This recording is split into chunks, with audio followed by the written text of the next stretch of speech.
रामपुर के जंगल में लालू आलू अपनी पत्नी लाली टमाटरी के साथ रहता था। उसका एक भाई गांव में रहता था। अचानक एक दिन लालू आलू को खबर मिलती है कि उसके भाई और भाभी की मौत एक सड़क दुर्घटना में हो गई है। वो दौड़ा दौड़ा अपने भाई के घर जाता है और अपनी भतीजी गोपी आलू को लेकर घर वापस आता है। जब लाली गोपी को देखती है तो गुस्से से आग बबूला हो जाती है। अरे तुम गोपी को क्यों उठा लाए? तुम तो अपने भैया और भाभी की मौत पर शोक मनाने गए थे। एक तो महंगाई इतनी बढ़ी हुई है, इससे हम लोग कहाँ से खिलाएंगे? इसे जहाँ से लेकर आए हो वही छोड़ कर आओ। तब तक आप लोग कमेंट पे बताएं 37 इंटू 5 कितने होते हैं।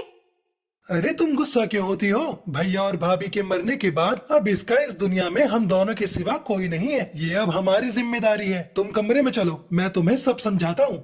लाली, तुम भी पागलों जैसी बातें करती रहती हो। कितने दिनों से मुझे नौकरानी रखने को बोल रही थी, तो ले आया ना मुफ्त की नौकरानी। और तो और भैया की सारी प्रॉपर्टी अब हमारी होगी।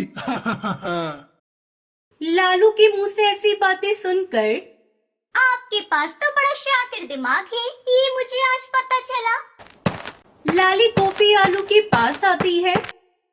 आओ गोपी बेटा, मेरे पास आओ। मैं तुम्हारी माँ के समान हूँ। आज से मैं तुम्हारी माँ और अंकल तुम्हारे पापा हैं। इस तरह कई दिन बीत जाते हैं। एक दिन लाली टमाटरी गोपी को अपने पास बुलाती है और प्यार से उससे कहती है, गोपी बेटिया इधर आओ। आज मेरी तबीयत कुछ ठीक नहीं लग रही है। तुम किचन में जाओ और अपने चाचा के लिए चाय नाश्ता बना दो। चाची, मुझे चाय नाश्ता बनाना नहीं आता। तुझे चाय नाश्ता बनाना नहीं आता? तो चल मेरे साथ किचन में चल, मैं तुझे नाश्ता बनाना सिखा देती हूँ और चाय भी बता देती हूँ, क्योंकि आज के बाद से तुझे ही घर के सारे काम करने हैं। चाची, आप ऐसा क्यों बोल रही हो? चाचा जी ने तो कहा था कि वो मेरा एडमिशन स्कूल में करा देंगे। मैं पढ़ूंगी, मुझे घर का काम नहीं करना, मुझे तो डॉक्टर बनना है। एक बात तो कान खोल कर सुन ले, ये मेरा घर है और इस घर की मालकिन मैं हूँ। अगर तुझे इस घर में रहना है तो मैं जैसा कहूँगी वैसा ही तुझे करना होगा। उस दिन के बाद से लाली टमाटरी गोपी आलू से घर का सारा काम करवाने लगी। एक दिन किसी काम से लाली टमाटरी बाजार गई थी। भूखी प्यासी गोपी आलू खिड़की पर बैठी रो रही थी।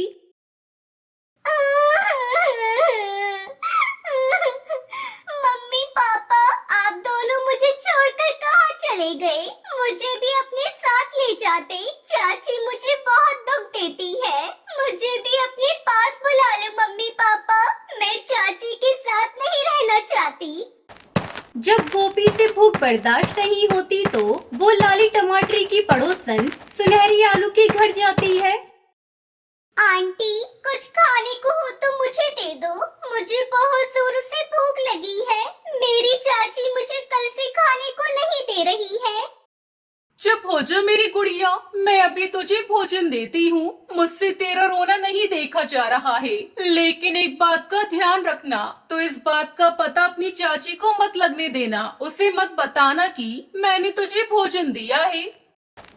गोपी आलू जब सुनहरी आलू के घर से भोजन लेकर आ रही थी, तब लाली टमाटरी बाजार से घर आ जाती है और गोपी के हाथों में भोजन देखकर उसे डांटने लगती है।